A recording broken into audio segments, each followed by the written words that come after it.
Hey guys, hope everyone is doing well. Today we will see how to create or configure virtual chases in Alcatel-Lucent OS6900 series switches. These are the latest series switches that we are going to use in our today's tutorial, and this tutorial is actually a live environment, and we'll be configuring and seeing how the virtual chassis is configured in 6900 series switches.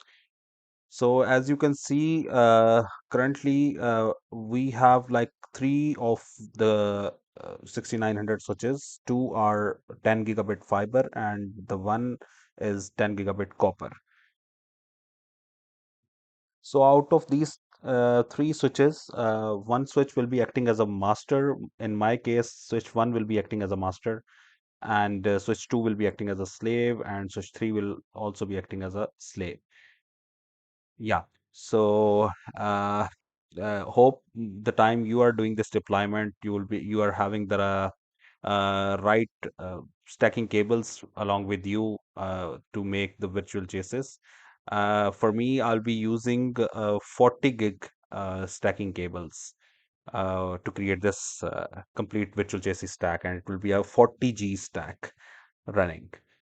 So I have note down set of commands that are required to configure virtual chassis, as you can see in the right side of my screen. Remember, do not connect stacking cables to the switches unless they are configured and configuration is verified. So this is very important. Okay, so I have mentioned to configure all the virtual chassis on the first five commands since we are using static virtual chassis configuration. So these commands must have to be there before s- you are going to start the virtual chassis configuration. In my case, I have three switches in my virtual chassis stack. Out of three, one will be master and other two will be slave. And it's very important that in the virtual chassis configuration, that your chassis ID must be unique. In my case, my master switch has the chassis ID 1, second switch is having the chassis ID 2, and the third switch is having the chassis ID 3. So these IDs must have to be unique and must be configured accordingly. The second important thing is the VC group. As you can see, it is 100 in my case. Uh, as this is very important that your the switches which are going to be the part of the virtual chases must be the member of the same group. It is very important to create a virtual chases environment.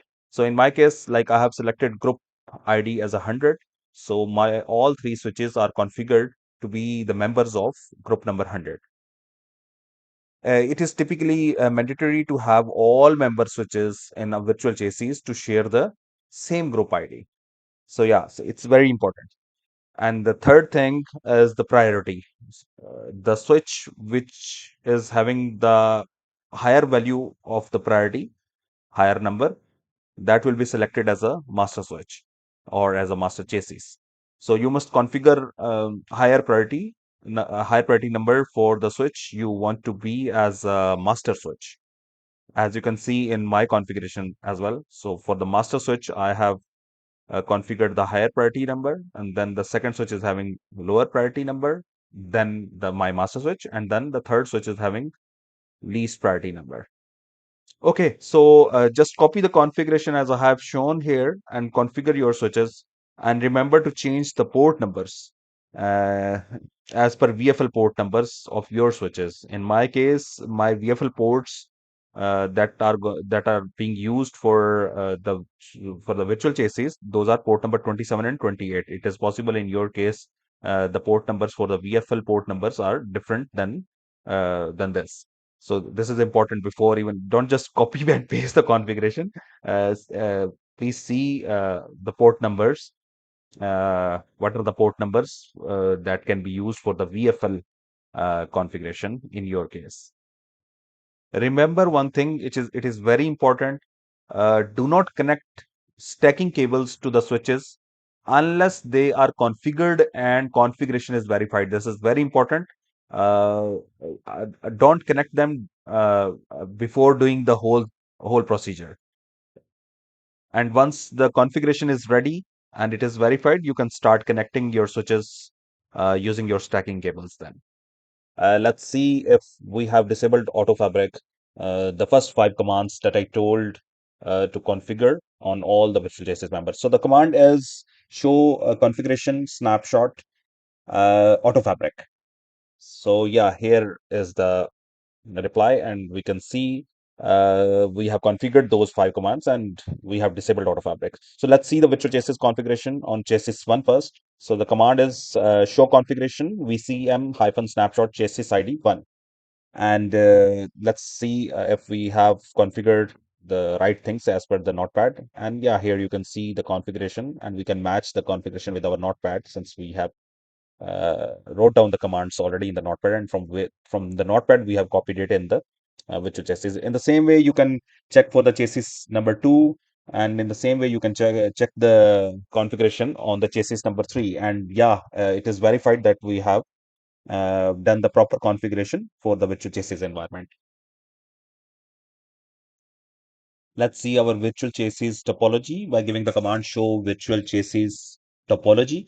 It will show you how the virtual chassis is being formed, and it will show you the virtual chassis IDs and other relevant details. And as you 10 for the switch, that is master. So here is another command. You can see show virtual chassis. Um, uh, Show virtual chassis neighbor. So this command will show you how like the connectivity is happened and how the VFL links are connected to each other physically. Then we have another command which is show virtual chassis VF links. So this output will show you the information, how the connectivity, physical connectivity has happened, which port is connected to what. And here you can see like the links are running on 40 gigabit. So this is a 40G environment. Here is the live view of the virtual stack that we have configured recently. And all of our links are up and running and they are working perfectly fine. Thank you for watching the video. Hopefully it will help you in your virtual stack configuration. Thank you so much. Subscribe and like.